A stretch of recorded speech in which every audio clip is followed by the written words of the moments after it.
გამარჯობათ მეგობრებო და ჩვენს მეცნიერთა კლუბში კვლავ ახალი სტუმარი გვყავს. ცოტა განსხვავებული თემით, თემო პოპიაშვილი, დედოფლის წყაროდან, რომელიც არის ვაშლოვანის და ზოგადად აი ამ საოცრად უნიკალური ტერიტორიის პროფესიონალი, ძალიან კარგად იცის ეს ტერიტორია და თემოსთან ერთად ჩვენ დღეს იმ ძირითად ასპექტებს განვიხილავთ ამ მართლაც უნიკალური რეგიონის საქართველოსი, რასაც ქვია დედოფლის წყარო და ივრის ზეგანი, ვაშლოვანის დაცული ტერიტორია, ალბათ ჭაჭუნასაც გადავწყვდებით, ანუ ყველაფერი მას, რაც შენს ინტერესებში შედის და პარალელურად თემო არის ჩემის აზრით ერთ-ერთი საუკეთესო ფოტოგრაფი. ყოველ შემთხვევაში ჩემთვის ასეა და ამ ფოტოებს ჩვენ გზადაგზა გავეცნობით ჩვენი ინტერვიუს განმავლობაში. თემო, გამარჯობა და ძალიან მიხარია რომ გამოწევდი. გამარჯობა და მადლობა ესეთი წარდგენისთვის. არა, ეხლა რაც არის ხო, მე რაღაცები დავაკელი ალბათ კიდევ ისიც უნდა მეთქვა რომ შენ ნაკრესში მუშაობდი. წლების განმავლობაში ეს არის ესეთი გარემოს დაცვითი ორგანიზაცია. თემო, რა ვიცი, საიდან დავიწყოთ? დავიწყოთ მე მგონი ზოგადად რეგიონის წარდგენით, იმიტომ რომ მე როდესაც საქართველოში ვიყავი, როდესაც აქ ვარ და როცა საუბრობთ რაღაც რეგიონებზე და იმაზე, აი დედოფლის წყარო თითქოს რაღაცნაირად ამოვარდნილია. აი თუშეთი ყველა მიცის, ხევსურეთი ყველა მიცის, თქვათ იქ ხევი იცის, ისე რომ ნამყოფი არ არის, მაგრამ აი დედოფლის წყაროში რა უნდა ნახო? კითხულობენ, რა არის? იგი ესეა, ნამდვილად. ხო, ამ რაღაც ექსკლუზიურობას აძლევს რა, ის რომ ბევრმა არ იცის.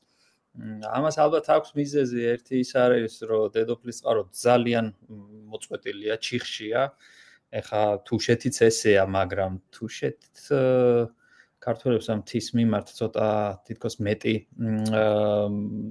მიზიდულობა გვაქვს და ალბათ მაგის გამო რომ უფრო მეტმა იცის და დედოფლის წყარო ესე ცალკეა, აქ სპეციალურად თუ არ ამოხვედი ესე შემთხვევით ვერ ხვდები და ვინც ქალაქ დედოფლის წყაროშია ნამყოფი იმას ნანახი აქვს მხოლოდ ესე სახნავს ათესი მიწები, შედარებით გაშლილი ნაზი რელიეფი, არაფერი მსგავსი იმისა, რაც თუნდაც ვაშლოვანში ან ჭაჭუნაშია და ამით ექნება შთაბეჭდილება და დიდი ხნის მანძილზე არავინ არ საუბრობდა ხოლმე დედოფლის წყაროში რა, ერთადერთი ეს ძალიან ადრე ჩემ ბავშვობაში იყო, ამინც რომ აცხადებდნენ, იქ იყო შირაქის და ელდრის საძოვრები და ესეც კი გვიხაროდა და ბედნიერებას გვანიჭებდა. ჩემს ახალგაზრდობაში საერთოდ წითელ წყარო იყო ასე რომ. ხო. და ხო. და აი სადღაც ტელევიზორში რომ ისმოდა დედოფლის წყარო, მხოლოდ ეგ იყო. და ბოლო წლებში ცოტა თითქოს გაიზარდა ინტერესი, ეს რა თქმა უნდა ვაშლოვანის დაცული ტერიტორიების შექმნამ გამოიწვია, თუმცა შექმნის შემდეგ 2003 წელს დაარსდა ეროვნული პარკი რა, მანამდე ნაკრძალი იყო მხოლოდ და ამან ძალიან დიდი ხანი არაფერი არ ხდებოდა და მერე უცებ აღმოაჩინეს ხალხმა, თუმცა ბევრი მაინც ვაშლოვანს სტუმრობს ისე ერთჯერადად, მაგრამ არის ხალხი, რომელიც ჩავა ერთხელ ვაშლოვანში და მერე რაღაცა იწამლებასავით ამ ადგილით და მე გახლავართ ასეთი. იქ ბევრი კარგი ხალხი ვიცი, ესე ვაშლოვან დამოკიდებული გახდა ერთი ჩასვლის შემდეგ. ხო, ნუ ეს ჩემთვის ეს ამის მიზეზი ის არის, რომ ძალიან განსხვავებულია ყველაფრისგან, თითქოს აი ყველაფერი რა, მცენარეულობაც, ცოცხალი ორგანიზმები თითქოს რაღაცა იბრძვიან სიცოცხლისთვის და ძალიან კარგად ჩანს ეს რა, იმიტომ რომ მშრალი ტერიტორია, ადამიანებს რო ვეუბნები რომ აქ დათვები ბინადრობენ, ძალიან უკვირთ, იმიტომ რომ თითქოს ლანდშაფტს რო შეხედავ, დათვისთვის არ უნდა იყოს იქ საკმარისი საკვები, მაგრამ ფაქტია რომ დათვები არიან. ხო და აი ეს ბუნება ესე გაშიშვლებული და წარმოდგენილი მნახველის მიმართ მგონი აქ არის ყველაზე კარგად. ტყეებში ცოტა დამალულია, აი მაგალითად ლაგოდეხის ტყეში, ხა ბევრი ბინადარი ყავს იქაურობას, მაგრამ იმალება და აქ მეტი შანსია რომ ნახო, ნაკვალევსაც უფრო მეტად ნახულობ და ეს საინტერესო არის მომენტი, რომ აი ესეთი ალბათ ერთ-ერთი ყველაზე რთული გასაძლები რეგიონია და ლანდშაფტებია, ხო? და არის საოცარი ბიომრავალფეროვნება. ესე იგი, ამ ქვეწარმავლების ფაუნა ხო წარმოუდგენლად მდიდარია. მწერების ფაუნა ფრინველებზე საერთოდ ლაპარაკი ზედმეტია. აი მცენარეებიც ძალიან განსხვავებული, მაგრამ ძალიან ბევრი სახეობაა. ისეთი რომელსაც ვაგან ვერ ვნახავთ, ხო? აი რა აუხსნათ ჩვენს მაყურებელს, მაინც აი რატო ასე ვხედავთ ჩვენ მართლა შენი თქვის არ იყოს, რომ ლაგოდეხში დამალულია, იმიტომ რომ ბევრი მცენარეებია თუ რაღაცა სხვა მომენტიც არის აქ ალბათ. ხო, მე მგონი არის ერთი ის მომენტი, რომ მიუხედავად იმისა, რომ ვაშლოვანი არის არიდული, ან მშრალი ჰავა, არც ისე მშრალია, რომ და არც ისე დიდ ფართობზეა ეს გაშლილი, რომ რაღაცა მაინც ხდება გადაფარვა, ხო? ერთი მხრიდან ამ ტერიტორიას აკრავს ჩვეულებრივი ნორმალური ფართოფოთლოვანი ტყე, მეორე მხრიდან იქ ჭალის ტყეა და ეს ყველა სხვადასხვა ტიპის მცენარეთა სისტემები ერთმანეთს ფარავს. და არ არის იშვიათობა, რომ მაგალითად რაღაც ფართოფოთლოვანი ან დაბალმთის მცენარეულობა უცებ იყოს შუა, ხო, რაღაცა სტეპის შემოჭრილი. ალბათ ეს აძლევს რა ამ მრავალფეროვნებას, თორე იგივე კლიმატურ ზონაში, მაგალითად, რო ვთქვათ, ყაზახეთში, სადღაც იმ ხელა ფართობებზეა მსგავსი კლიმატი, მსგავსი ჰაბიტატი, რომ ეს შეჭრა-შემოჭრა ნაკლებად ხდება და აქ თითქოს რაღაც გადაფარვები რადგან არის, ალბათ ამის გამოა და მართლაც ესეა რა, რაღაც კარგი ექსპედიცია რომ მოეწყოს, ვთქვათ, მწერების და ეწყობა ხოლმე ხშირად ილიას უნივერსიტეტიდან მოდიან, ან ტურისტებიც მოდიან, რომლებიც რჩებიან რამდენიმე დღე და იკვლევენ მწერებს. დიდი ალბათობით პოულობენ რაღაც ახალს, ან რეგიონისთვის, ან შეიძლება სულაც ახალი სახეობა ახსნას. ხო, აი მეც ხა მე არ ვარ ბოტანიკოსი, მაგრამ ერთხელ ვაშლოვანში უბრალოდ მივდიოდი, დავინახე რაღაც მცენარე, რომელიც ცოტა მეუცხოვა და გადავიღე სურათები, გაუგზავნე ერთ ბოტანიკოს, პასუხი არ არის, მეორეს პასუხი არ არის და ბოლოს აღმოჩნდა, რომ ეს არის საქართველოსთვის ახალი სახეობა. რომელიც მანამდე არავის არ ქონდა ნანახი და მე ეს ამაზე სტატიაც გააკეთდა და რამდენიმე ინდივიდი ნახეს იმის მერე სულ. არ არის ბევრი, მაგრამ აი ესე ყოველ ფეხის ნაბიჯზე რაღაც ახალს აღმოაჩენ. ხო, აი ხა ყაზახეთი ახსენე შენ და გულმარეჩხი მიყო, იმიტომ რომ ყაზახეთში მე ხშირად დავდიოდი ხოლმე ექსპედიციებში და ზუსტად ისეთ ადგილებში, როგორიც არის ვაშლოვანი, გიგანტური ფართობებია, რა თქმა უნდა, მიფრინავი იმ ტერიტორიებზე არ თავდება და რა ვიცი, აქვე არის რო გეტყვიან 600 კილომეტრში ნუ აქვეა. მართლაც ასეა, ხო, იქ ძალიან ღარიბია. აი ამ ხრივ, თქვათ, ფაუნისტური და ფლორისტული თვალსაზრისით არის ახლა ისეთი ბედლენდები, ანუ ის ცუდი მიწები, სადაც საერთოდ არაფერი არ იზრდება, მაგრამ ნუ პალეონტოლოგებისთვის 64-ია მოგიხსენება, იქ სადაც ბალახი არ იზრდება, იქ ჩვენი ადგილებია, ხო, მით უმეტეს თიხნარი უდაბნო, რომელიც ამდენ საოცრებას ინახავს საუკუნეების წინანდელს და ხო, აი ჩვენ ჩავდიოდით ხოლმე როგორც წესი მაისის დასაწყისში და მე 1-2-3 თვე ვჩებოდი და აი მაისის დასაწყისი იყო მან წვიმების სეზონი, მე წვიმები ფაქტიურად აღარ იყო ხოლმე. და იქ თავს ამოყოფდნენ ხოლმე ულამაზესი მცენარეები, ულამაზესი, რომლებიც ერთ კვირაში იკრებოდნენ და აი მე ვიცი რომ იგივე ხდება დედოფლის წყაროში ესეთი პერიოდული ყვავილები, ეფემერებსაც ეძახიან ხოლმე ბევრია, ბევრი ისეთი სახეობაა, რომ რაღაც ყოველ წელს არ ყვავილობს რა, რაღაც კლიმატური პირობები თუ შეიქმნა, იფეთქებს და მთელი აი სამუხის ველს რო ეძახიან, არის ერთ ფერში მოფენილი. მეორე წელს შეიძლება სხვა ფერში იყოს. ხო და ესეთი სიურპრიზები არის და ეს ზამბახს რაც შეეხება, კი ქართული ზამბახი ხა ყვავილობს, ეგეც დიდწილად არის ხოლმე წვიმებზე დამოკიდებული, რამდენად ბევრია, მაგრამ აი ხანდახან არის თუ კლიმატი არის ესეთი, წვიმები მოვიდა სწორ დროს, აი საოცრება ხდება და მარტო ზამბახი არ არის ეს ზამბახი რადგან ენდემური სახეობა უფრო ისეთია ვარსკვლავი სახეობა მაგრამ ეიხლერის ტიტა ასევე მერე იქ სხვადასხვა უამრავი წვრილი ყვავილოვანი მცენარეებია რომლებიც ერთმანეთში ირევა სელი ქმნის ძალიან ლამაზ ასპექტებს აი ეს მთელი ფერდობია ხოლმე ცისფრად მოფენილი და ერთი არის კიდე გარეული ხახვი, ზუსტად სახეობის სახელი აღარ მახსოვს, მაგრამ ალიუმის გვარის და ვარდისფრად ყვავილობს და ბურთები ხო არა ყვავილები. როგორც აქვს ესეთი ბურთები აქვს ვარდისფერი და რაღაც ადგილებში, სადაც ეს ბევრია, ვარდისფერი გადაკრავს რა, მთლიან ფერდობებს. აი საოცრება.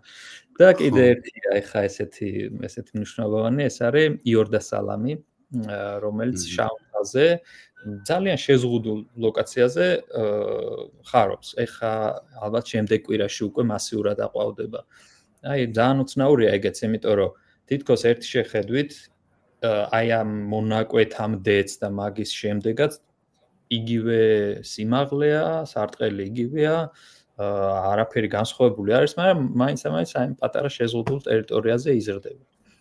და ენდემია ეს ჩვენი თუ არა, უბრალოდ ხო. კი, უბრალოდ ესეთი ლოკალური გავრცელება აქვს, თორე ისე ქართლშიც არის პატარა ტერიტორიაზე და სხვა ქვეყნებშიც, ბულგარეთშიც არის და სადღაც აზიაშიც. ზოგადად ესეთია, დეკორატიულ იმაშიც იყენებენ იორდასალამს ხშირად. გამოყავთ ჯიშები მერე. კი. და ჩემი საყვარელი ხე სახსაღაჯი. ანუ კი. იგივე ხო. საკმლის ხე ხო. კი, ნუ ეს ქოლგა სახეობას ეძახიან, ესეთ სახეობებს, სახეობა რომლის დასაცავადაც დაუშვათ დაცულ ტერიტორიას შექმნი და ის მერე თავის ქვეშ მოიაზრებს სხვა სახეობების დაცვასაც ავტომატურად.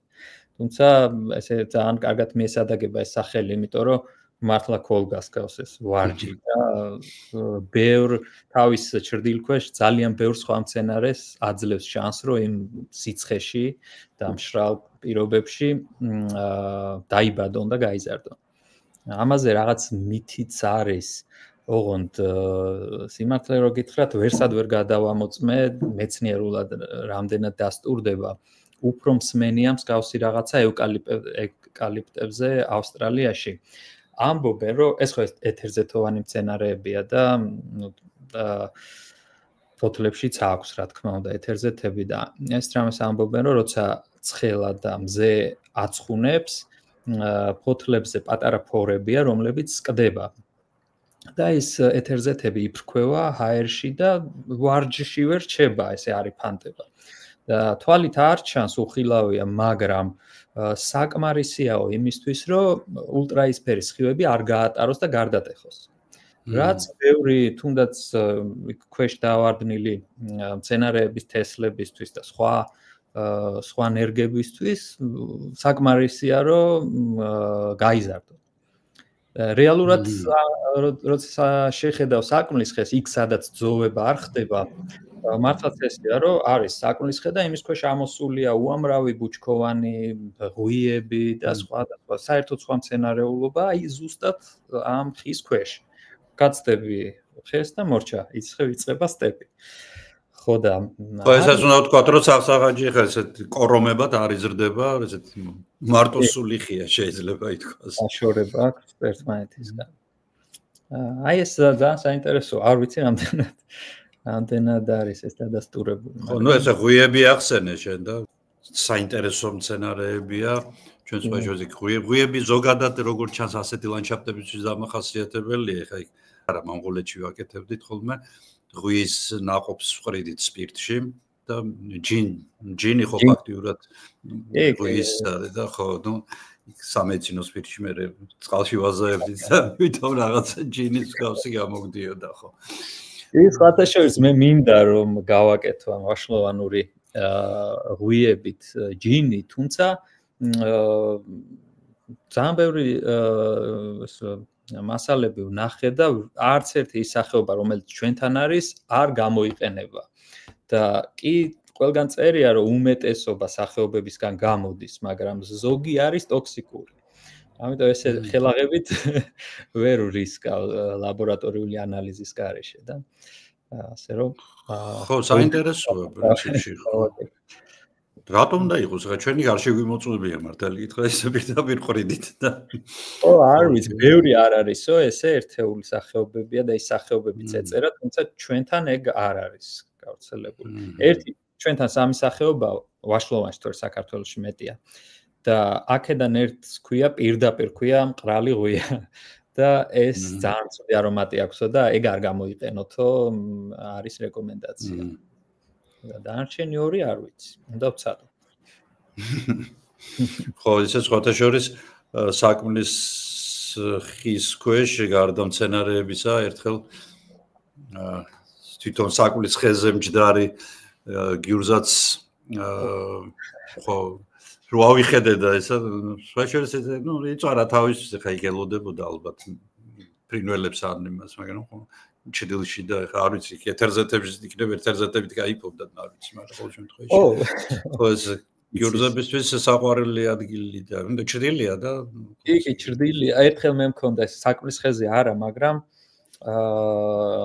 ნუ დაცულ ტერიტორიის ფარგლებში იყო არხი მოტანებული ძველი ზეთ საზღვარზე და იმ არხში იყო ამოსული თუთის ხე და მე არხის ზემოდან მივედი ისე რომ პირდაპირ ეს ხე ჩემს სიმაღლეზე იყო და დავიწყე თუთის ჭამა და აი მანდ გავიგე ხმა რაღაც მაგრამ ვერ მივხვდი რა იყო და მე რაღაც მომენტში ეს ფოკუსს რო გაასწორებ და წინ აი სადაც წვიტა ნაყოფებს გიურზა შიშინებდა იქიდან როგორც ჩანს ამ ეს თუთა იზიდავს ფრინველებს და ეს ხო კარგად იცის ნო მშვენივრად დაიწყო სეზონი გაიხსნა თუ არა ჯერ კი დათვა იმდენა დათვა ხო არის ზოგადად ხშირად წლის ნებისმიერ დროს გამოდიან რა თქმა უნდა ერთეულების სახით მაგრამ აი თვე არ არის რომ არ მენახოს რა თუ შესაბამის თბილი ამინდები არის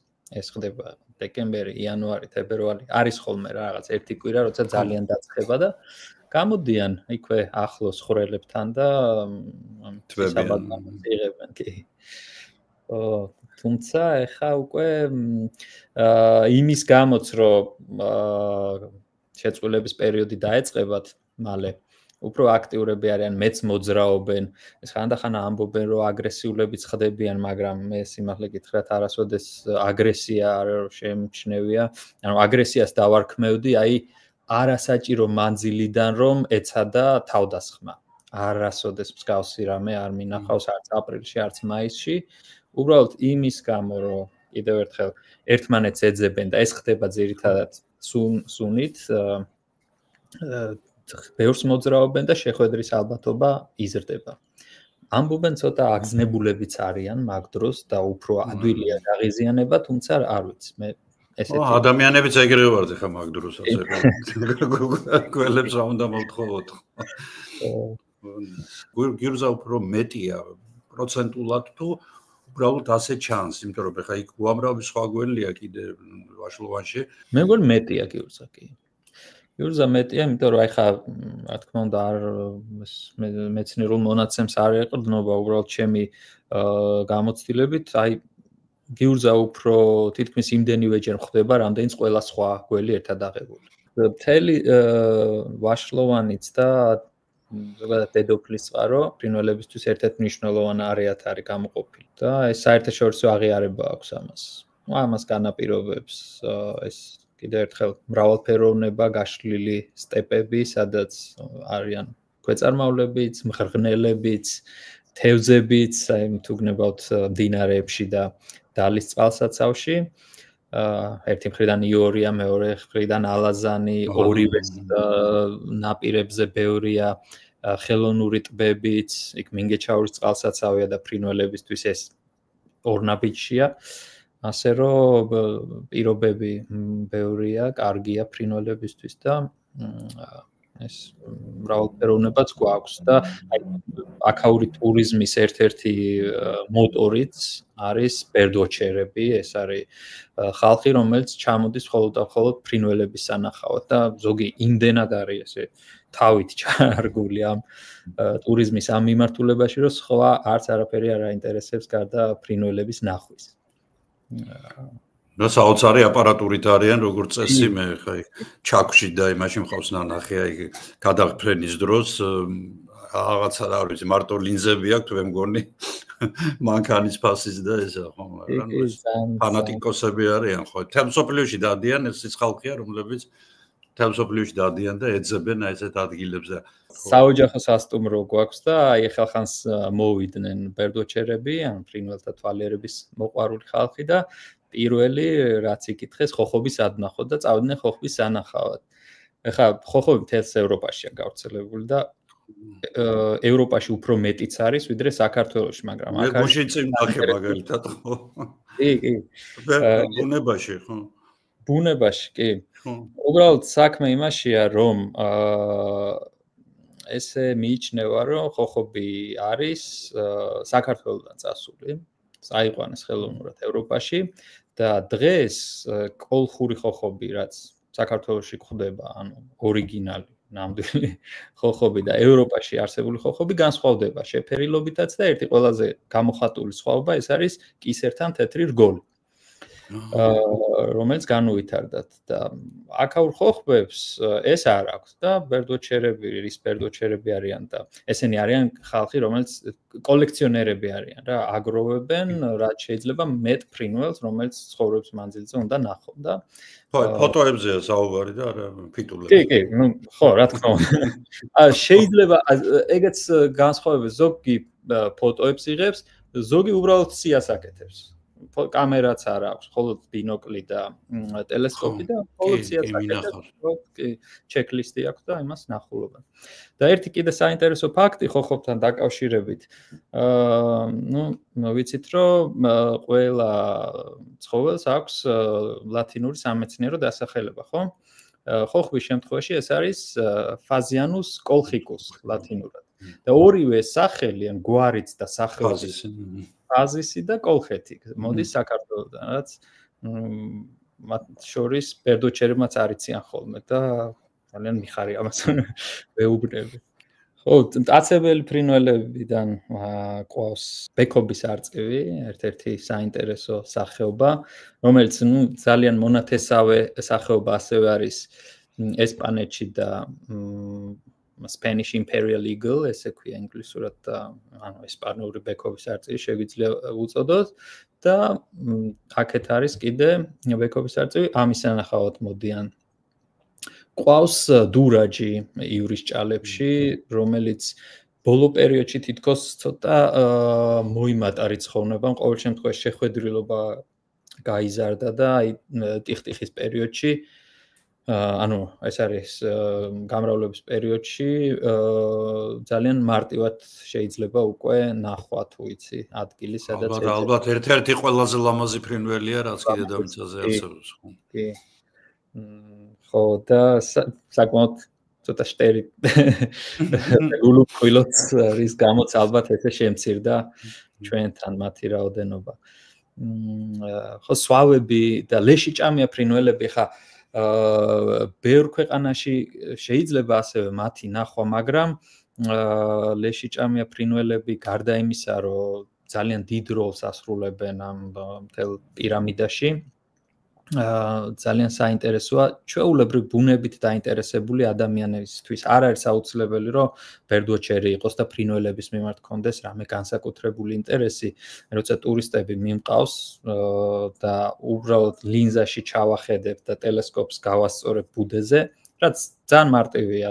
თუ იცი ბუდე, შეგიძლია მიხვიდე, ტელესკოპი გაასწორო და ნახო, როგორ აჭმევს თუ გაგიმართლა ეს მომენტი თუ ამ მომენტს თუ შეესწარი, როგორ აჭმევს მართვეს, ვთქვათ, ბუდობის პერიოდში. თან ბუდე ვახსენე და აქ აუცილებლად უნდა ვთქვა ისიც, რომ ტელესკოპი საკმაოდ შორიდან დაკვირვების საშუალებას გვაძლევს და ბუდეზე დაკვირვება არ ნიშნავს იმას, რომ მაინც და მაინც შევაწუხებთ. ეს ამ პერიოდში, როცა კვერცხებზე ზის ან მართვე ყავს ძალიან ფაქიზია, არავითარ შემთხვევაში არ შეიძლება ახლოს მისვლა შეწუხება ზედმეტად, იმიტომ რომ და შეიძლება მიატოვოს საერთოდ დავიდეს. ხო და რადგან ვახსენე ესეც დავაკომენტო, რომ თორიდან და უსაფრთხო მანძილიდან ვაკეთებთ ხოლმე და შეგვიძლია აი ესე ჩვეულებრივ ადამიანს, რომელიც უბრალოდ ბუნების ანახავად არის წამოსული ვანახოთ და არ მახსენდება მე შემთხვევა, რომ ძალიან დიდი ემოციების გარეშე ჩაევლოს ამას. იმდენად შთამბეჭდავია ხოლმე. იმიტომ დიდები არიან ჯერ ერთი ისეთი. დიდები არიან და თან რაც ყველაზე მთავარი ალბათ მოულოდნელობაა რა, ეხლა ეს ორბები ნანახი აქვთ, ალბათ უმეტესობას ახსენებს მაუგლის. სადაც არც ვიცი ორბები არიან თუ სვავები აღარ მახსოვს, მაგრამ ნუ აი ესე ფილმებში ესე აქვს ნანახი და არც ელოდებიან რომ სადღაცა მათგან რა ვიცი 1 კილომეტრში თუ რა 800 მეტრში შეიძლება ამ ფრინველს დააკვირდნენ და დიდი ოვაციებია ხოლმე. ხო, მაგრამ მე სპეციალურად ლეშსაც დებენ ხოლმე და ესე სასადილოებს უწყობენ. ამ ფრინველებს და ესეთ კარგი სანახაობაა ხოლმე. კი, მეც გამიკეთებია ეს გადაღების მიზნით. ესპანეთს წელანაც ვახსენე და იქ ძალიან ცუდ მდგომარეობაში იყო ლეშ-ჭამია ფრინველები ზოგადად და კონსერვაციული პროექტები განახორციელეს, ზუსტად ეს რესტორნები მოაწყეს და ეხა ინდონეზია იქ საქმე მისული რომ აი პიკაპეთ რომ მიაქვთ ხოლმე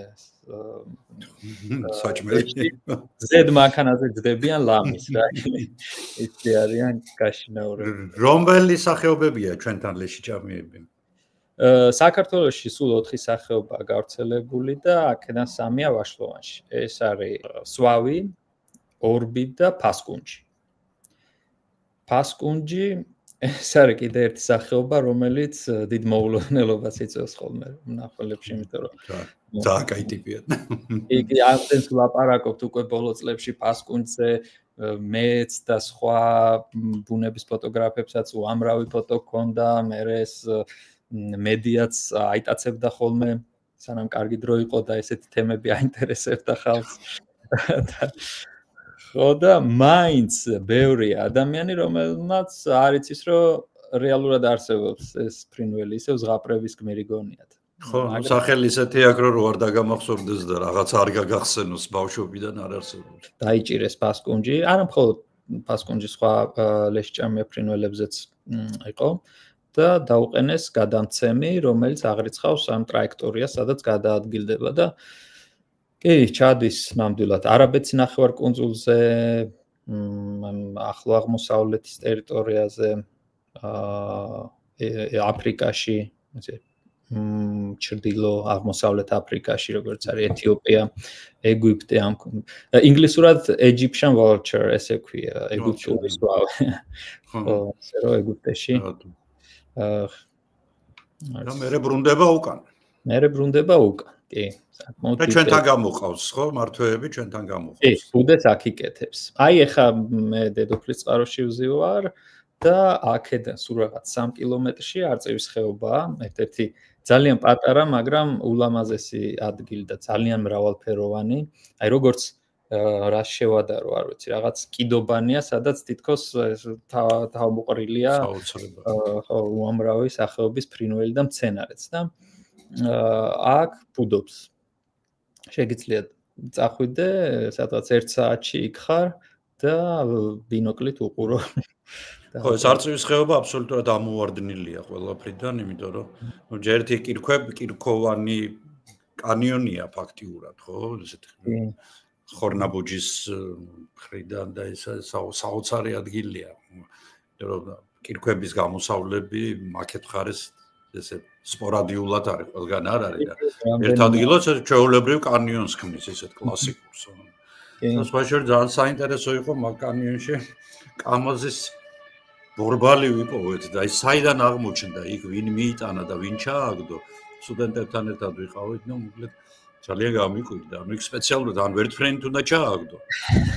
ან რაღაცა ნიზლავი უნდა გქონდეს, რომ მიიტანო და იქ დადო. აი არ ვიცი რა, რად ვახერხებთ ხოლმე 10. არა, ბევრია ძალიან, ბევრი, ეს ალბათ თქვენ ერთი ნახეთ, მაგრამ მან ერთ-ერთი პროექტის ფარგლებში ნაკრესის ეგიდით ქონდა დასუფთავების აქცია და რამდენიმე მანქანა ნაგავი ამოვიტანეთ აქედან, რომელიც წყლის ჩატანილია და ეს საბურავებიც მე წყალს დავაბრალე, თუმცა იქვე გამიკვირდა ძალიან, იმიტომ რომ წვიმების დროს კი დიდი წყალი მიდის, მაგრამ ეხა ამხელა საბურავი თან ისეთი ვიწრობებია იქ რომ სადღაცა თავშივე უნდა გაეჭედოს წესი და არა, იქ იყო მიტანილი იყო, ესეც ნარნარად ჩაბარებული ქონდა პატრონს ხო. დედოფლის წყაროს წყალშემკრებია ეს და აქ რაც წვიმის დროს და წყალიც მოდის და ქუჩებს რეცხავს, ყველაფერი მიდის იქ.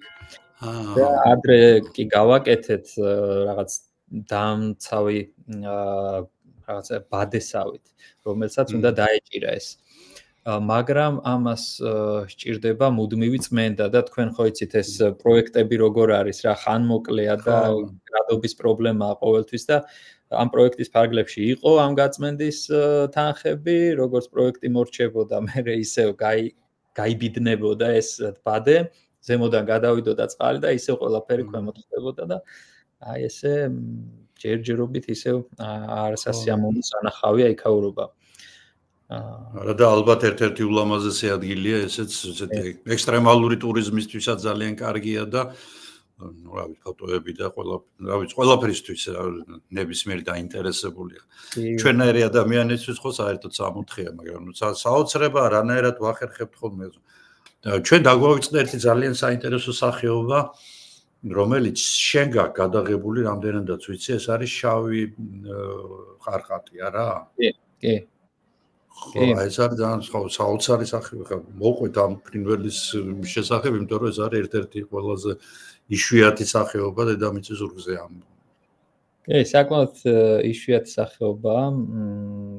და ესეც არწივის ხეობაშია აქვე და არის ასევე ძალიან როგორ თქვა, სიმარტოვის მოყვარული. არ უყვარს ადამიანთან განსხვავებით მისი მონათესავე თეთრი ყარყატებისგან, რომელიც ჯავახეთში გვინახავს სახლებში ცხოვრობენ.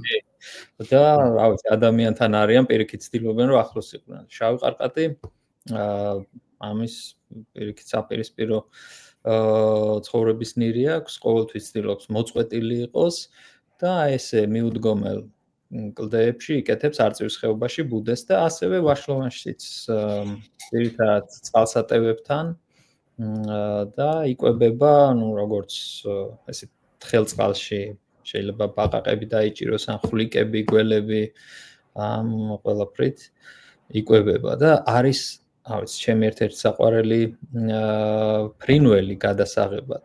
იმიტომ რომ ძალიან ძნელია გადაღება და აი ეს ხო ისედაც რომ შეხედავ ლამაზია, შავია, აქვს თეთრი მუცელი, წითელი ფეხები და ნისკარტი, მაგრამ ამ ყველაფერთან ერთად აქვს რაღაც მეტალისებური ელვარება, აი კისრის ბუმბულზე ზოგადად და თუ მზე ურტყავს ისეთი სწორი კუთხით გადადის ფერებში, მწვანე, ლურჯი და ნუ ულამაზესია.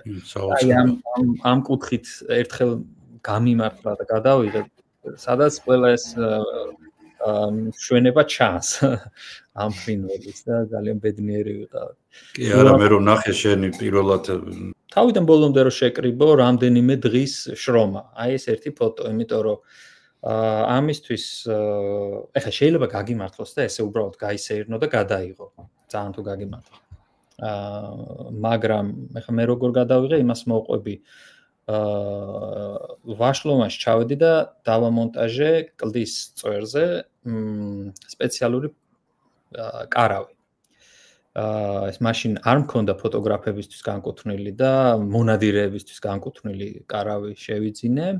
სამალავის ტიპის, ხო? სამალავია, კი, კამოფლირებული, რომელსაც თვითონ კამოფლირებას დიდი მნიშვნელობა არ აქვს, მაგრამ კარგი ის არის, რომ ფანჯარა ეღება, შეგიძლია ლინზა გაყო, ჩამოაფარო ბადე, რომ შენ არ გამოჩნდე და ამ ლინზის გავლით უყურებ.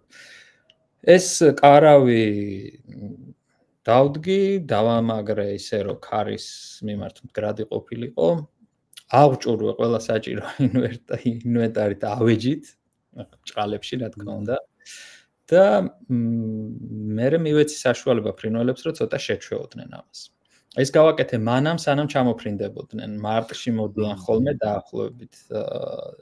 და რო ჩამოვიდნენ ეს დახვდათ, შეისწავლეს რა თქმა უნდა, ესე იციან ხოლმე წინა წელს სადაც ბუდე ქონდათ, ისევ იმ ადგილას ბრუნდებიან და რა თქმა უნდა თუ რამე განსხვავებული დახვდათ, იმის მოკვლევას აკეთებენ რაღაც.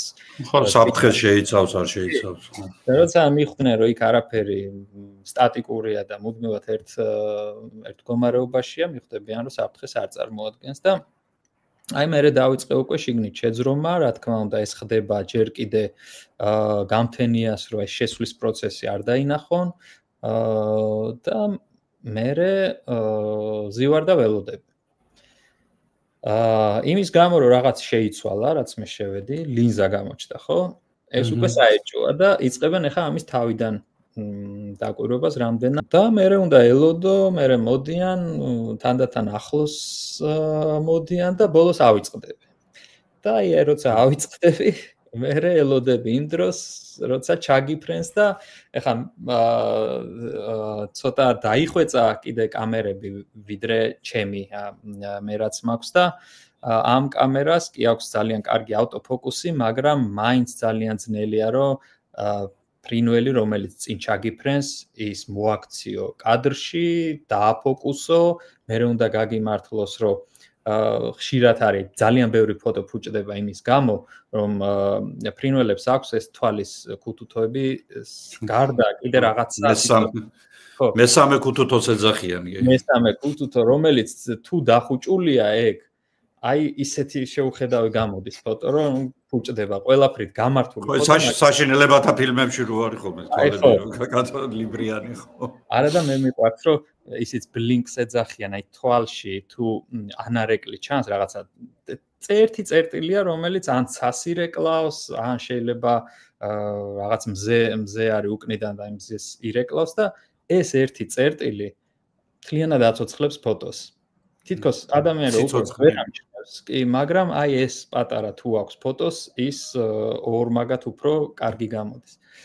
ხო და აი ეს ყველაფერი რომ ერთმანეთს დაემთხვევა, მერე გამოდის ფოტო და ამასობაში შეიძლება 1000 ფოტო გადაიღო და ბოლოს ერთი ამოარჩიო ან ვერ ამოარჩიო. ამიტომ რაღაც დონეზე ეს იყო გამართლება, მაგრამ ამის უკან არა, უკვე აღარ ვთვლი მე ეს გამართლება იყო, ეს არის სერიოზული შრომის ბედნიერი დასასრული შეიძლება. იგი არ მithქვამს ეს დაბუჟებული სხეული ერთ პოზიციაში მთელი დღე ჯდომით და რა ვიცი, ვერაფერს რაღაც ვცადე რომ მას წავიღებ კურსასმენებს და მოусმენ მეთქი, მაგრამ არ გამოდის, იმიტომ რომ ხანდახან ხმებიც რაღაცას განიშნებს. იმიტომ რომ კარავში ხარ, მხოლოდ წინ პატარა მონაკვეთს ხედავ და შენ გაინტერესებს რომ ცოტა წინასწარ დაინახო. ხო, რა თქმა უნდა. და ამიტომ სულ უნდა ამოწმო აქეთ-იქით. მე ვცადე, რა ვიცი, დავსკროლავ ბოლო ტელეფონი. აი ეგეც არ შეიძლება, მაშინ ყველაფერი დამოგრჩება. ზუსტად იმ მომენტში შეიძლება. და მთელი დღე მხოლოდ ფიქრობ.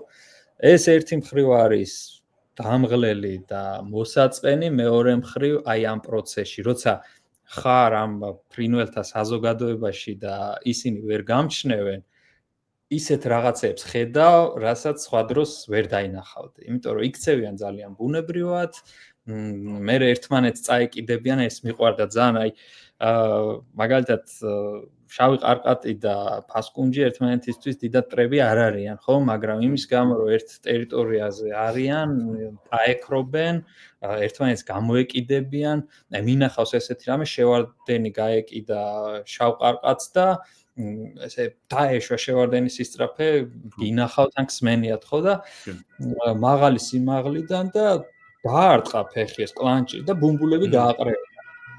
ხო და ეხლა ეს თობათი ვერ გადავიღე ამის, უბრალოდ მაქვს ძალიან შორს ჩანს ეს ყველაფერი, მაგრამ ნუ როგორც ფოტო არ ვარ. მაგრამ ამას რომ ნახავ, არ ვიცი, ეს სულ ფოტოს გარეშე რომ დაბრუნდე, მაინც კარგი ის დღე შედგა. ასე რომ ესეთი საინტერესო საქმეა. ჩემი საყვარელი ღამის ფრინველები. ხო, აი ჭოტი უნდა გახსენები. ხო, აი მაგათ გარეშე არ გაგიშვება ხო? საინტერესო პერსონაჟია ძალიან ამ ჩვენი. არიან ყველგან რა, აი ბევრი ადგილია თავის ტერიტორია აქვს, ესეთი კაცრად გამოხატული ტერიტორიული ფრინველები არიან და მუდმივად ამ დღის განმავლობაში ხედან თავისი ბუდის სიახლოვეს. ბუდე შეიძლება იყოს სადღაც ძველ შენობაში ხრელი ან სახურავში, ან შეიძლება აი სინკარებს რო ეძახიან ბეტონის ფილები რო იქ არის აი გავს ადგილებში ხეში თუ ფუღურო ექნება და მუდმივად ხედან ან შესასვლელში ან შორიახლოს. და ადამიანი გაივლის, გამოივლის და ვერ ხედავს, იმიტომ რომ ჯერ ერთი შეხამებულია, მერე თითქოს რაღაც ქვადევს ესეთ სილუეტი აქვს.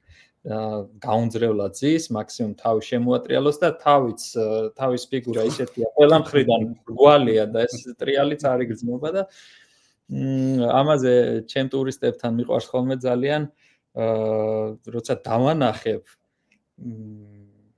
აი გონიათ რომ მე მყავს იქ დაბა კი ვიცი ახლა საიდუმლოსაც გავამხელ ვიცი ადგილები სად ვეძებო მაგრამ იმათვის მაინც წარმოუდგენელია რომ დაინახონ ხოლმე რა იმიტომ რომ მე რო ვეუბნები რომ აი იქ ზის ისინი კაი ხანს ვერ ხედავენ ხანდახან ხედავენ ხოლმე რომ თუ გაფრინდა მე დაინახავენ და როგორ ხედავდი უკითხავენ და კარგად საოცრება გვერდით რომ ჩაგიფრინოს ხმასაც ვერ გაიგონებ იმდენად ხო ეს საოცარი თვისება იმიტომ რომ შესახედაობა ხო საერთოდ წარმოუდგენელი რამე ანუ მე მაგათად მეცინება ხოლმე რომ უყურებ მაგათად აი ეს თითქოს ნამძინარევი სახე გაკვირვებული გაბრაზებული რაღაც ხო ზავკელად თვალები ერთხელ წრომზე გამახცენდა ეხა აქ ცხოვრობენ ჩვენი ეზოს გარშემო ხმა ისმის მუდმივად, მაგრამ ბუდე არ ვიცი სად აქვთ და ერთხელ თავისი პატარები გამოიყვანა, აი უკვე ფრენას რო სწავლობენ მაგ დროს და დედა დაჯდა ლამპიონთან ახლოს განათების იმაზე მავთულზე. და ეს პატარებიც იქვე იყვნენ და ზაფხულში ხო იცით კალიები რომ მოდიან ხოლმე. ჩაფრინდებოდა დედა, დაიჭერდა კალიას, მიართმევდა და ესე სათითაოდ აჭმევდა და კაი ხანს გული ვიჯერე მათი ყურებით ხანდახან ისე ახლოს მიმიშვეს რომ ტელეფონითაც კი გადაუღე ვიდეო და საყვარელი აი ესეთი შეხვედრები ძალიან კარგია რა და არა და აი იყო დრო მეც ვიყავი ესეთი რომ სანამ დავინტერესდებოდი ესე ღრმად ჩავივლიდი ქუჩაზე და შეიძლება იქ მჯდარიყო, მაგრამ არ მივაქცევდი ყურადღებას. უამრავი რაღაც ხდება თუ ეს აი ერთ-ერთი პროექტის ფარგლებში საქართველოში იგეგმებოდა ფრინველების სხვადასხვა ინდიკატორებზე დაკვირვება და ერთ-ერთი ინდიკატორი იყო ფრინველები და ხმის საშუალებით უნდა მომხდარიყო აღრიცხვა. და მაშინ ხა ესე ბევრი სპეციალისტი არ იყო და გამოუცდელ ადამიანებსაც დაგვიძახეს ამ მიმართულებით არ მქონდა არანაირი გამოცდილება და დავიწყეს სწავლა ხმების. და ამის მერე თითქოს სამყარო შეიცვალა ჩემ გარშემო, იმიტომ რომ მანამდე რომ ეგონა უბრალოდ ჩიტების ჭიკჭიკი, იმის მერე უკვე დავიწყე სახეობების გარჩევა, უი აქ ბოლო ცოცხლაზე ის აქ ეს ის და რაღაც გამდიდრდა რა ბუნება. ხო და აი ესეა სინამდვილეში ძალიან დიდ საზოგადოებაში ვართ მოქცეული და სხვადასხვა რეგიონებში თითქოს ერთი და იგივე სახეობას შეიძლება სხვადასხვა სიმღერა ჰქონდეს. კი ბატონო, აქვთ ეგ დიალექტები. აბსოლუტურად კი არის ესე. თუმცა ალბათ ხო ბოლომდე ყველა ჩიტის ენა რო გესმოდეს რთულია. ხო, გადავიდეთ ხურციკებზე, რომლებიც ჩვენი ფაუნის ალბათ ერთ-ერთი ყველაზე საინტერესო ცხოველები არიან შენ. და ერთ-ერთი ყველაზე დიდი პოზიტივი ალბათ, რაც აი ამ გარემოს დაცვის სფეროში ბოლო წლებში მომხდარა, ის რომ სახეობა, თან ესეთი სახეობა, რომელიც მთლიანად გამქრალი იყო ჩვენი ქვეყნის ბუნებიდან, ეხლა შეგვიძლია ვთქვათ, რომ ბრუნდება. დაბრუნება, აი უკვე რომ დაბრუნდა, ამის თქმა ალბათ ცოტა ნადრევია, იმიტომ რომ რაღაც რიცხოვნებას მაინც უნდა მიაღწიოს, რომ სტაბილურ პოპულაციად ჩამოყალიბდეს, მაგრამ რიცხოვნება იმატებს და ძალიან სასიხარულოა და ამას თავისი ისტორია აქვს, არსებობს წყაროები კიდეც, რომ საქართველოში იყო 10,000-ობით გავრცელებული ქურციკი, ეს მთელს ივრის ზეგანზე და თბილისამდეც კი ვრცელდებოდა, მაგრამ მე-20 საუკუნეში ამ ინტენსიურმა ტერიტორიის ათვისებამ, ჰაბიტატის კარგვამ და ნადირობამ მთლიანად გააქრო ბუნებიდან. სადღაც 90-იან წლებში კიდე ნახულობდნენ ერთეულებს, როგორც ამბობენ, მაგრამ მერე უკვე სულ გაქრა. და 80-იან წლებში. მერე იყო რამდენიმე მცდელობა დაბრუნების, იყო შუა აზიიდან, იყო თურქეთიდან, მაგრამ წარუმატებლად და ბოლოს მოხდა ისე, რომ აზერბაიჯანმა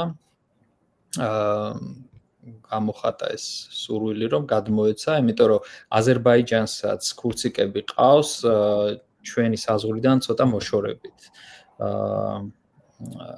სადღაც კასპიის პირა ტერიტორიაზე და იმათაც უნდათ, რომ აქეთ მხარესაც ყავდეთ.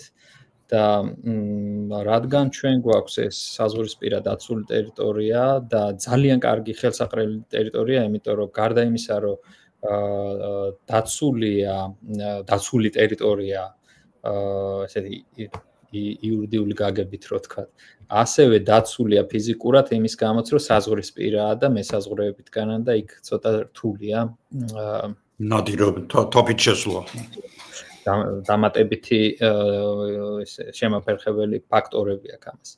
ამიტომ გადაწყდა ესე, რომ გადმოგცემდნენ რამდენიმე ინდივიდს, რომელსაც გაუშვებდით ამ ტერიტორიაზე და შემდეგ ხელს შეუწყობდით, რომ გამრავლებულიყო და ეს მოხდა რამდენიმე პარტიად, ზუსტად არ ვიცი, ოღონდ რამდენი, ალბათ 80 ინდივიდი 4 თუ 5 ეტაპად გადმოგვეცა და ეხლა ესე ითვლიან 300 ინდივიდამდე. რაც დაახლოებით ბოლო 10 წელიწადში ცუდი ზრდა არ არის. ეხლა ზუსტად ვერ გეტყვით ნამდვილად როგორ ითვლება ეს. ეხლა გეომეტრიული პროგრესიით წავა ეს ზრდა რაღაც ეტაპამდე და მერე დარეგულირდება თუ ზრდის ტემპი მუდმივად ერთი იქნება, ეს არ ვიცი, მაგრამ ყოველ შემთხვევაში 80-დან 300-მდე 10 წელიწადში, რა ვიცი, მე მგონი კარგი შედეგია. ძალიან კარგი შედეგია, ხო, 10 წელიწადში მით უმეტეს გამქრალი სახეობა, რომელიც საერთოდ აღარ იყო და თან საკვები ბაზა აქვთ. პრობლემა არ არის მაგის. დაცებელი მან ხო, დაცებელი ნაკლებად არის, ხა მგელი კი არის, მაგრამ ხა ქურციკს რო ჩვენი მგელი დაეწიოს რაღაცა ნაკლებად მჯერა. მე მინახავს ცდელობა, ერთხელ გამიმართა. ხო, ცდელობა, ხო, მაგრამ ცდელობა და თუმცა ის მგელი მთლად ესეთი მორბენალი ვერ იყო, იმიტომ რომ ფეხით კოჭლობდა, მაგრამ მაინც გაყვა, ხო? კი, სადა. ესეთი ამბავი იყო, წავედი ქურციკების გადასაღებად ღამე.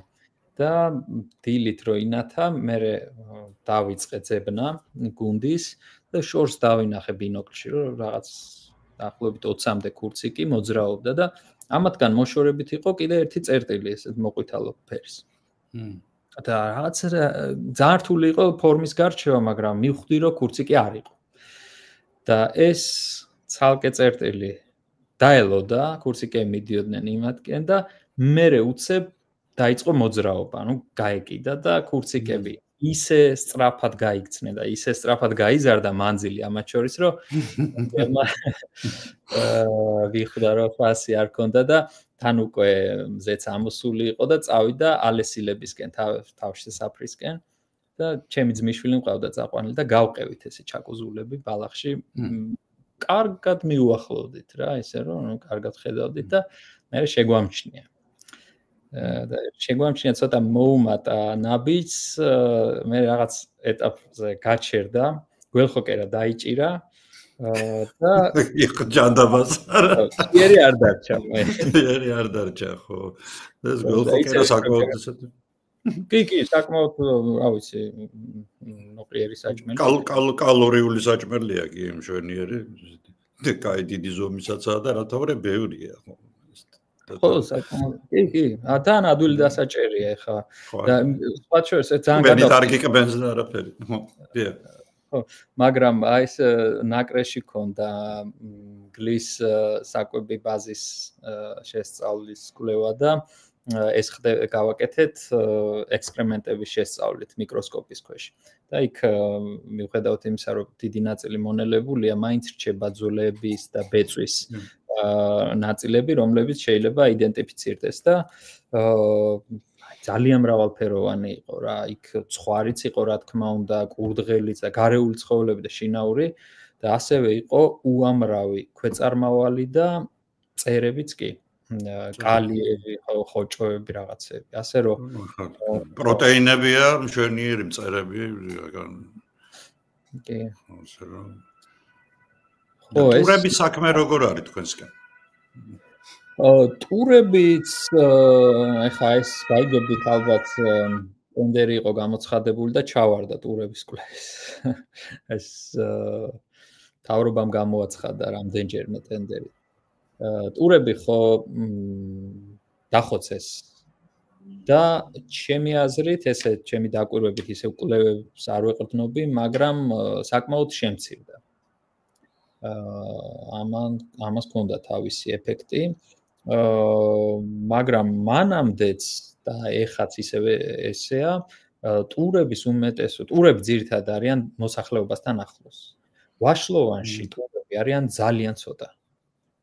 აი ფოტოხაფანგები ჩაგვიტარებია ესეთი საკმაოდ ინტენსიური კვლევა, მთელი ტერიტორია მოგვიცავს და ვაშლოვანში ტურას ძალიან რთულად თუ გადაიღებ. ძირითადად გადაიღებ აი საბათლო რომ არის სოფელი, საბათლო შემოგარენში და შავი მთის უფრო ფართოფოთლოვან ტყის მხარეში. დანარჩენი აქეთ ძირითადი ვაშლოვანი რაც არის, ტურა მინახავს, ვერ ვიტყვი რომ არა, მაგრამ ძალიან იშვიათად. ეს არ ნაგავსაყრელები და ტურისი ბრალია აი რა შეიძლება. ალბათ ეს არის ერთ-ერთი ფაქტორი და ალბათ არის კიდე მგელთან კონკურენცია. შენ ხშირად წერ ხოლმე პრობლემაზე, რომელიც თქვენთან ამ დროს იჩენს ხოლმე თავს, მე აღარ მახსოვს. აი ეს მინდვრების გადაწყვარო ხდება და კი ამ დროს არა ეს უფრო არის ხოლმე საძოვრები ოღონდ ზამთარში არის ეს რწმენა რომ ზამთარში ხმელ ბალახს თუ გადაწვამ მე ახალი უფრო მალე და კარგი ბალახი გაიზრდება და ხშირად იყო შემთხვევები რომ წემსები წვავდნენ. ეხლა ცოტა შემცირებულია ეს ჩემი დაკვირვებით, იმიტომ რომ პირველად რო დავიწყე ვაშლოვანში მუშაობა ძალიან დიდი პრობლემა იყო რა. ესე წაუკიდებდნენ, წემსი მიდიოდა და ისროდა ასანს და უკან რჩებოდა ეს ცეცხლის კვალი და ვრცელდებოდა და დიდი პრობლემა იყო. ეხაც ხდება, მაგრამ გაცილებით იშვიათად. აი ეს უფრო მასშტაბური სახე აქვს ხოლმე ყანების გადაწვას. მას შემდეგ რაც აიღებენ მოსავალს და რჩება ეს ძირები, ნამჯას, რასაც ეძახიან. და ზოგი ამას პრესავს და საქონლის საკვებად, ან სხვადასხვა რამეში იყენებენ, სოკოს გასაზრდელად და ზოგი ფქვავს და მერე კომბინირებულ კვებაში იყენებენ.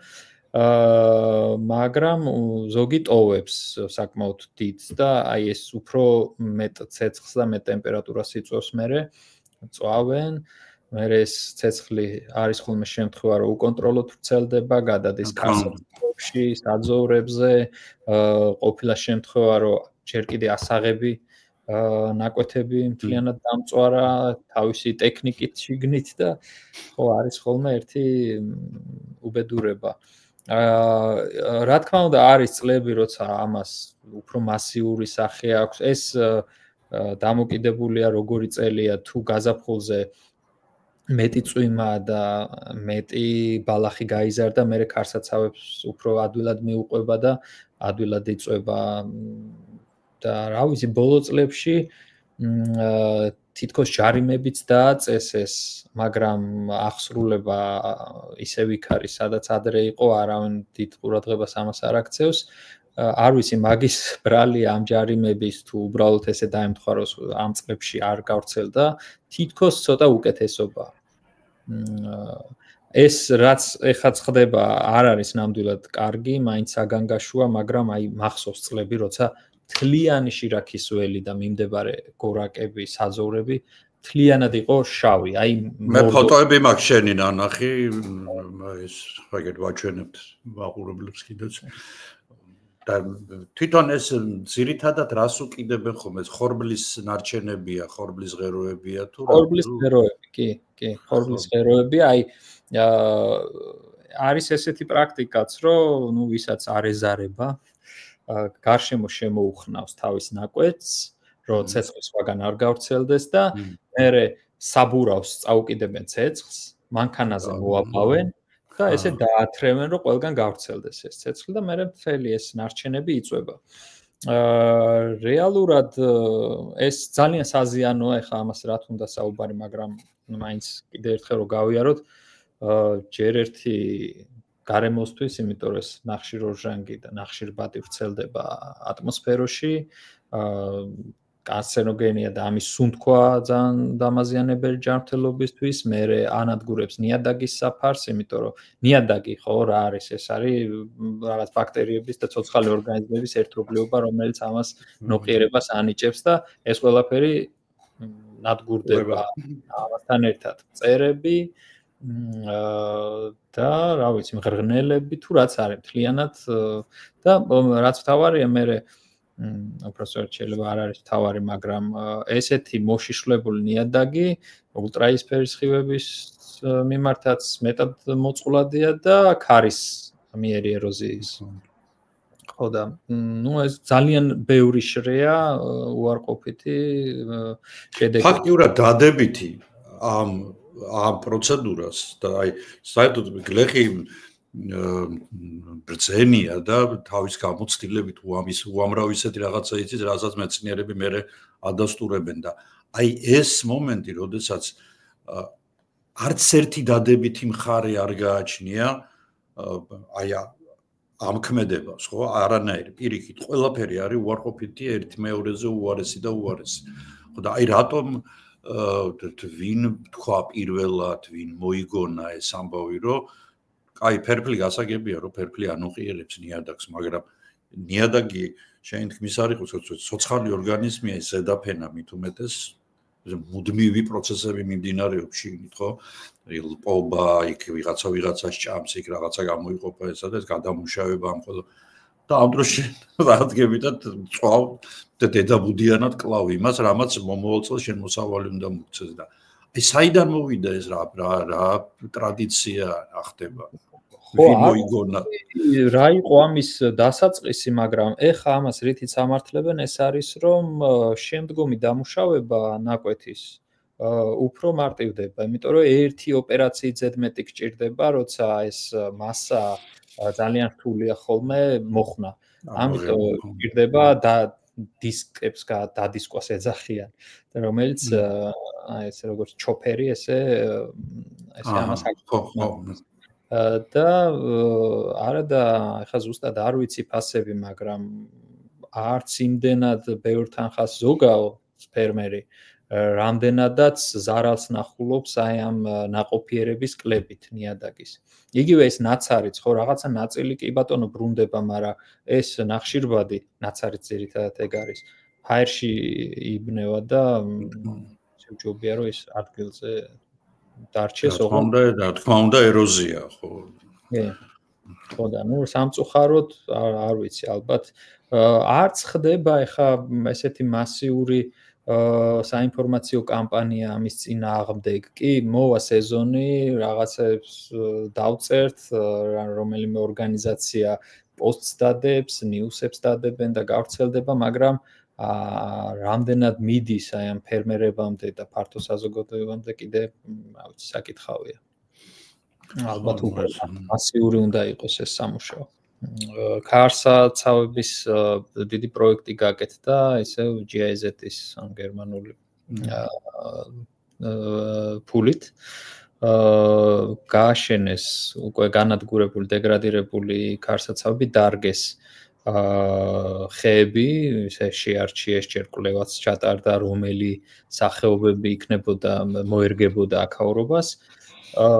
და მორწყვაც იყო იქ ჩადებული იმ პროექტში, მხოლოდ ესე დარგვადამიტოვება არა, მოვლა და გასა. მაგრამ ერთ წელსაც გაჩნდა ეს, წაუკიდეს ცეცხლი ყველაფერს და დაიწვა. და რა ვიცი, ხა სიკეთეს მეორეჯერ აღარ მოუნდება გაკეთება და ნუ ჩვენ ხე ქარსაცავებს რატომღა ჩვენ არ უყურებთ სერიოზულად და ხო, ამიტომ მე მინდა ჩვენს მაყურებელს უთხრა, მე დავტოვებ შემდეგ აღწერაში უკვე თემოს კოორდინატებს, რომ მართლა ხალხო ეს არის უნიკალური ადგილი და თემოსთან ერთად ამ ადგილების ნახვა მენდეთ, რომ ეს ცალკე სიამოვნება და ცალკე საოცარი გამოცდილება იქნება თქვენთვის და რა ვიცი მე მაგალითად რომ ჩამოვალ აუცილებლად მინდა რომ შენთან ერთად კიდევ ერთხელ ჩემს საყვარლეს ვაშლოვანში და ჭაჭუნაში გავისეირნო. რა ვიცი, რამე ხო არ დაგჭა თემო ისეთი საინტერესო იქნებ გაიხსენო და მე გამომრჩა. რაზე შეიძლება რომ მინდა. ხო, არ ვიცი. იმ სარსარაკებზე არ გვითქვა, ამ შეგვიძლია ვთქვა. ეს არის ხო, დიდი სანახაობა ხოლმე და მოვლენა. ესეც სხვადასხვა წლებში, სხვადასხვა რაოდენობის ფრინველი ჩამოდის, მაგრამ აი ერთი წელი იყო, მგონი 2021 წლის ზამთარი იყო. მოკლედ ეს არის გადამფრენი ფრინველია, სარსარაკი, რომელიც ძირითადად აზიის, ციმბირის სამხრეთით აი ამ ტერიტორიებზე ბინადრობენ და ზამთარში მოდიან ხოლმე საქართველოს და აზერბაიჯანის ტერიტორიებზე პოპულაციის დიდი ნაწილი, წარმოიდგინეთ, მთელი მსოფლიოდან და მთელი ამ საბინადრო ტერიტორიიდან და კონცენტრირებულად მოდიან ხოლმე აქ. და 21 წელს იყო 100,000-ობით, არ ვიცი, ამდენი მე არასოდეს არ მინახავს და არც ხო, ეს სამუხის ველზე ამდენი.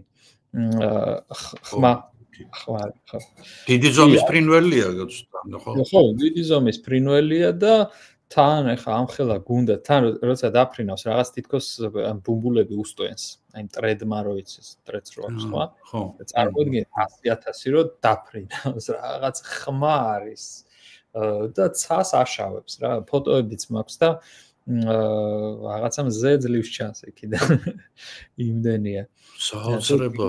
ანახაობა, ხო, აქ ბევრს გონია ხოლმე, რომ რადგან ამდენია, ესე იგი ბევრია, არა, ეს მე როცა იშლებიან და უბრუნდებიან თავის ძირითად საბინადროს, იქ ერთეულები არიან, უბრალოდ აქ ხდება კონცენტრირება და ძალიან ბევრნი არიან ხოლმე და ერთ-ერთი აი იმ წელს როცა ძალიან ბევრნი იყვნენ, რამდენიმე მეცხვარემ შემომჩივლა, რომ მთელი ბალახი გადაგვიძოვესო და მართლა არ იყო ეს ხანდახან უყვართ ხოლმე ცოტა გადაჭარბება, მაგრამ იმ რაოდენობაში არ ვიცი, შეიძლება ცხრისთვის კონკურენცია გაეციათ. კალიები ვითყოფილან და ფაქტიურად. მაგრამ ესე წავედი გადაღება მინდოდა, ბევრი ფოტოები მაქვს, როცა დაფრინავენ და მინდოდა ესე ბუნებრივი ქცევი, როცა სხედან და ძოვენ, ეგ გადამეღო და ესეთი რამე მოვიფიქრე, ღამე, როცა დაღამდა და მთვარე იყო და მთვარე უნდა ჩასულიყო სადღაც 12 თუ 1 საათზე. ამასაც დაველოდე, ავკეცე ჩემი ეს თავშესაფარი კარავი, ტექნიკა და შევედი წინასწარ საღამოს დავინახე სადაც დასხდნენ და ეს ერთი პატარა ადგილი არ იყო წარმოიდგინე გუნდები რომ და შევიპარე ამ გუნდში და ნუ წარმატებით, იმიტომ რომ არც გაფრენილა, ხმაც მესმოდა რომ იქვე იყვნენ და ჩავდგი ეს კარავი, შევძვერი და დაველოდე გათენებას. რო გათენდა, დაიწყო ცოტა სილუეტების გამოკეთა, ისევ იქ იყვნენ და მაგრამ ფოტოს ვერ ვიღებ ჯერ არ არის საკმარისი განათება და უკვე მზე რო კარგად ამოვიდა და აი ფოტოს გადაღება შეიძლება და არც ერთი აღარ დარჩა სიახლოვეს ასე რომ მთელი ღამის ნათვალები გაფრინდნენ არ ვიცი ის კარავი რო ნახეს აღმოაჩინეს იმანქნა უბრალოდ ფრინველებს ხო ახასიათებს ეს დღეღამური გადაფრენა და შეიძლება მაგის ფარგლებში უბრალოდ აი ფრინველებს ეხა სარსარაკზე ვერ ვიტყვი ამას მაგრამ ფრინველებზე შემჩნევია ცნობის მოყვარეობა ძალიან განსაკუთრებით მაშინ აი ორბებზე ძალიან სასაცილოები არიან ხოლმე ესეთი ის მოვიფიქრე კი არა შევნიშნე რომ კარვის გარეშეც თუ არ სამალავის გარეშე თუ მივიღე რაღაც ისეთი ფორმა რომ ადამიანად ვერ აღმიქვავენ აი მაგალითად მოვიკუტე რაღაცა მივიფარე კი ხვდებიან რაღაც უცხო საგანია იქ და თან მოძრაობს მაგრამ უნდათ გაიგონ ადამიანი ხარ თუ არა და გამოწმებენ ესე წრებს არ ტყავენ ხოლმე მოვლენ შევხედავენ და ამ დროს შეგიძლია რომ გადაიღო ფოტოები შეიძლება ამოწმებენ ჯვარი წერია და კი იქნებ საჭმელად გამოდგეს არ არის გამორიცხული ეგეთი აუ ერთიც ხა ბევრი ვილაპარაკეთ ამ ცხოველებზე მაგრამ ერთი კიდე საინტერესო შრე აქვს ამ ჩვენ რეგიონს და ეს არის არქეოლოგია არქეოლოგიური ძეგლები რომელთა უმეტესობაც ხელუხლებელია და მიწისქვეშ არის მაგრამ აი ეს ჩემთვის არის ხოლმე ძალიან საინტერესო იმიტომ რომ შეიძლება უბრალოდ სიარულისას რელიეფს რომ არ ეტყობა არანაირი ნიშანწყალი რომ იქ ან ფორტიფიკაცია იყო ან რაღაცა საცხოვრისი და უცებ იპოვი კერამიკას ეს ყველგან შეიძლება ნახო, მაგრამ გაივლი რამდენიმე ნაბიჯს კიდე იპოვი და უკვე ხვდები, რომ ეს უბრალოდ ესე დამტრეული კერამიკა არ არის, აქ რაღაცა არის და ცოტა კარგად დააკვირდები და მე შეიძლება ნახო რამდენიმე ქვა მწყობრში, ესე იგი აქ უკვე შენობა იყო. არის ხოლმე შემთხვევები ობსიდიანის პატარა ნატეხს პოულობ, არ მიპოვი არასოდეს აი სრული ფორმით, მაგრამ ეს პატარა ნაწილიც ფაქტია, რომ აქ თავისით არ მოხდებოდა, იმიტომ რომ ხო ჯავახეთის ბუნებრივი საბადო და აქ ძველმა ადამიანებმა მოიტანეს, რომლებიც იარაღად იყენებდნენ. და აი ეს მხარე არის კიდე ძალიან საინტერესო. არის გათხრილი და შესწავლილი ტერიტორიებიც ერთ-ერთი აი ტურისტულ მარშრუტშიც ხდება და იყო ესეთი ადამიანი კიაზო ფიცხელაური, რომელიც უძღვებოდა ამ გათხრას და აი დღევანდელ დღეს რომ მე ვიდეო დავდე, იქ საუბრობთ ჩვენ სწორედ კიაზოზე, კი, ნახე მე ეს.